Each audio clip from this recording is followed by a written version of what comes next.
প্রথম প্রশ্ন, তোমার কাছে একটা জিনিস জানতে চাই যে সাধক জীবনে তুমি কিভাবে এলে?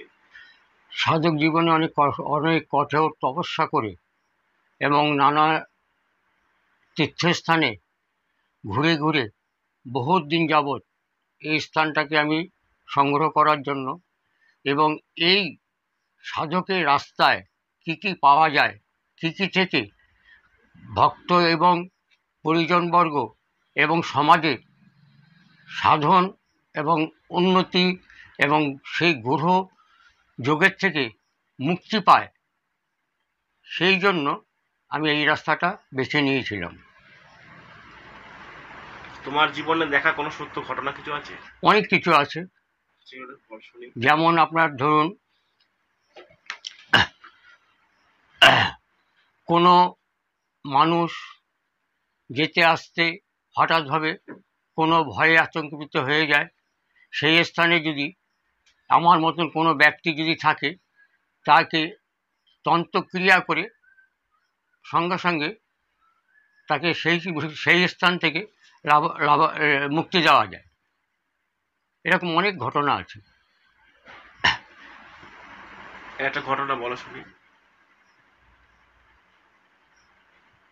একটা ঘটনা, যেমন ধরুন, আমার এই এলাকার মধ্যেই অনেক ছোট ছোট শিশুরা মাতৃগর্ভের থেকে ভূমিষ্ঠ হওয়ার পরে তারা যখন 1-1.5 বছর বয়স হয়, অনেক সময় ভয়ে ভীতিতে পায়।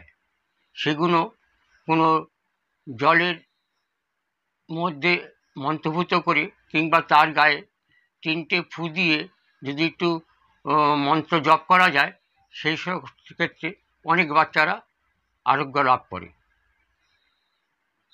তন্ত্র সাধনা কত প্রকার? তন্ত্র সাধনা বহুত প্রকারের আছে। এই সাধনার শেষ নেই। যেমন জ্যোতিষশাস্ত্রের শেষ নেই, তন্ত্র সাধনারও শেষ নেই। এক এক ব্যক্তি এক এক রাস্তা ধরে সেই সাধনাটাকে সাফল্য লাভ করে।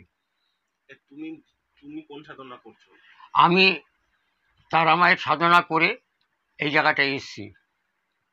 তারাপীঠ এবং কামাখ্যা, এই দুটো স্থানই হচ্ছে সিদ্ধপীঠ। এই সিদ্ধপীঠে 1999 সাল থেকে আমার যাওয়া আসা আগমন আছে।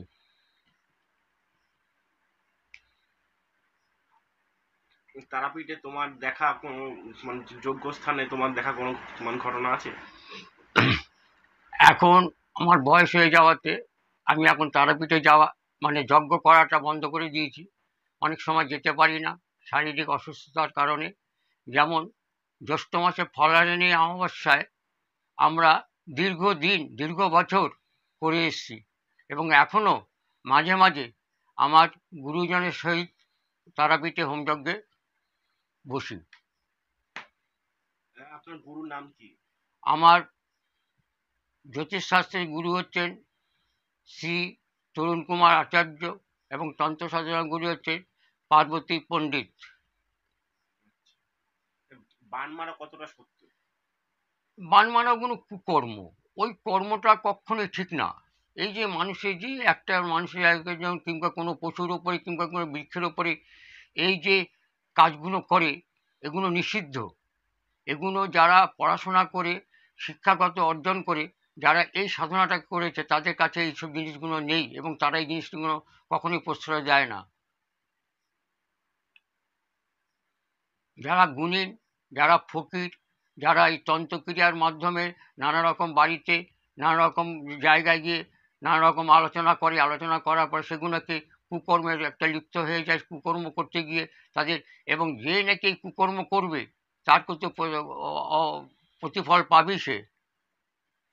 তাদের কোনোদিন কর্মজীবন